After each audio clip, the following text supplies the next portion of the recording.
बिहार से इस वक्त की बहुत बड़ी और चौंकाने वाली खबर सामने आई है। सरकार ने अभी अभी ऐसा फैसला लिया है जिसका असर सीधे आपके परिवार, सुविधा और रोजमर्रा की जिंदगी पर पड़ेगा। अगर आप बिहार में रहते हैं तो यह खबर आपके लिए बेहद जरूरी है। इस वीडियो में हम बताएंगे फैसला क्या है, किन लोगों को फायदा होगा, किसे नुकसान हो सकता है और आगे अब क्या बदलने वाला है। वीडियो के आखिर तक बने रहिए क्योंकि आखिरी जानकारी सबसे ज्यादा महत्वपूर्ण है।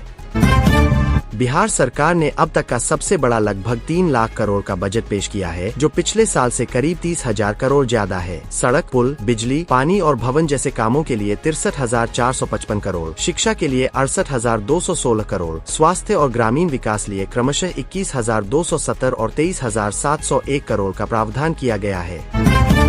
यूजीसी के नए नियम लागू करने की मांग को लेकर पटना कॉलेज से गांधी मैदान तक छात्रों ने मार्च निकाला। इस दौरान पुलिस ने उन्हें जेपी गोलंबर के पास रोक दिया। जेपी गोलंबर पर पहले से बैरिकेडिंग की गई थी। हालात को देखते हुए पुलिस ने वाटर कैनन की गाड़ी भी मंगवाई। इस दौरान छात्रों और पुलिस के बीच हल्की नोकझोंक हुई, जिसके बाद पुलिस ने कई छात्रों को हिरासत में लेकर थाने भेज दिया।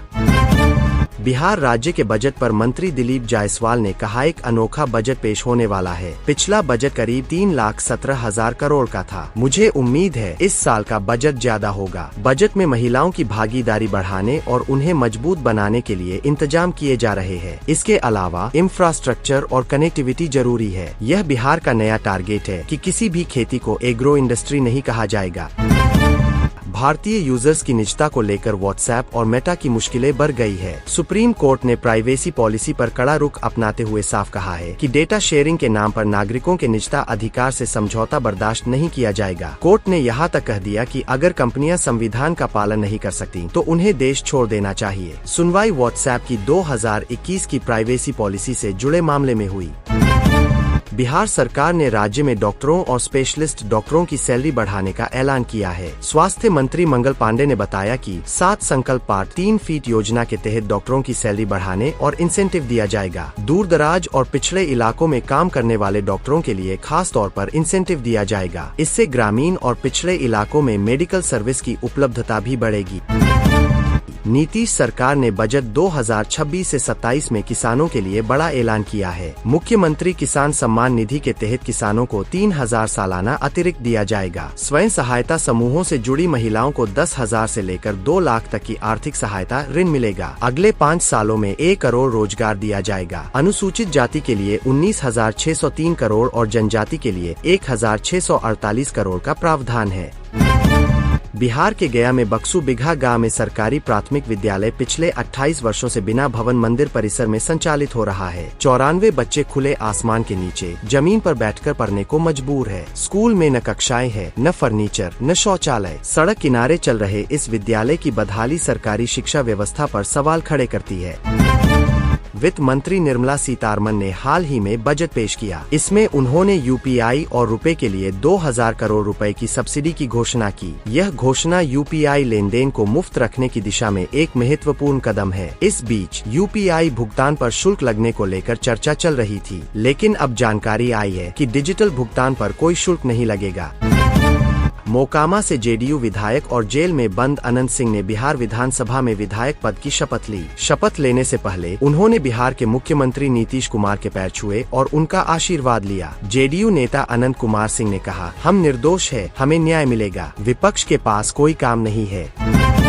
बिहार सरकार में मंत्री दिलीप जायसवाल के आवास पर भाजपा विधानमंडल की बैठक हुई। इस बैठक में बिहार के उप मुख्यमंत्री सम्राट चौधरी, उप मुख्यमंत्री विजय कुमार सिन्हा, बिहार विधानसभा स्पीकर डॉक्टर प्रेम कुमार, मंत्री दिलीप जायसवाल और अन्य भाजपा मंत्री और विधायक भी मौजूद है। बताया जा रहा कि बैठक में अहम मुद्दों पर बातचीत चल रही है।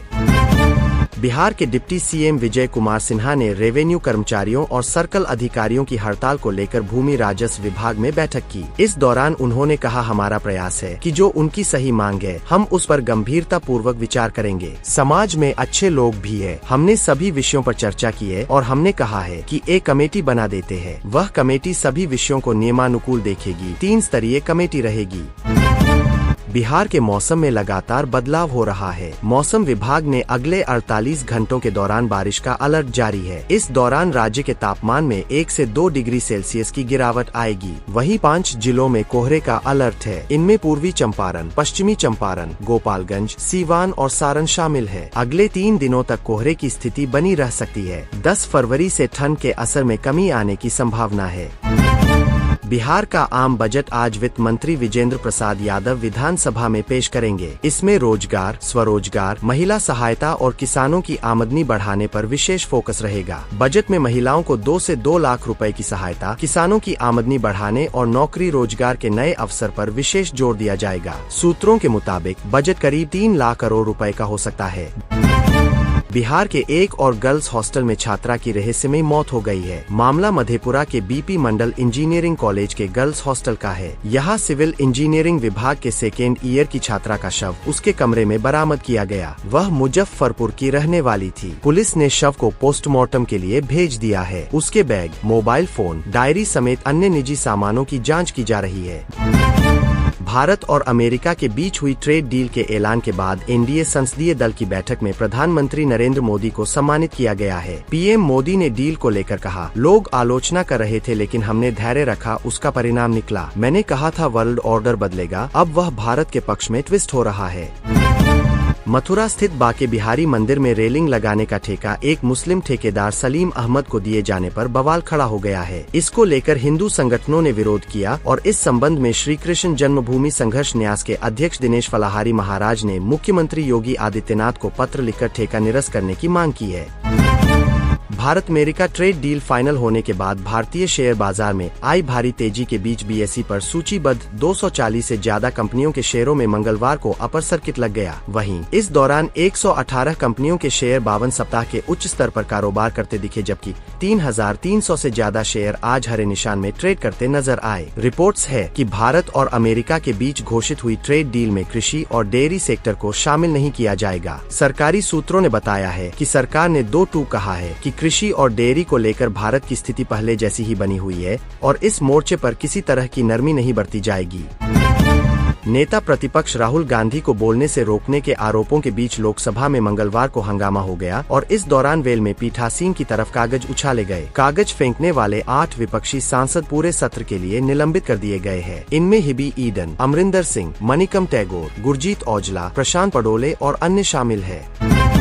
यूपी के चित्रकूट में जिलाधिकारी पुलकित गर्ग ने अपनी 3 वर्षीय बेटी का आंगनवाड़ी में दाखिला करवाया है। उन्होंने इसकी वजह बताते हुए कहा कि सरकारी स्कूलों और आंगनवाड़ी में काफी बदलाव आया है और इनमें बच्चों को सुरक्षित माहौल मिल रहा है। वहां किसी तरह का विशेष प्रोटोकॉल नहीं अपनाया गया है और यह बात दूसरों को प्रभावित कर रही है। लोकसभा में मंगलवार को हंगामे के बीच पीठासीन की तरफ कागज फेंके जाने के मामले में 8 सांसदों के निलंबन पर कांग्रेस ने कहा है, मोदी सरकार तानाशाही पर उतर आई है। कांग्रेस ने कहा, संसद में नेता विपक्ष श्री राहुल गांधी को बोलने नहीं दिया जा रहा है। हम जनता की आवाज है, आपको हमें सुनना ही होगा।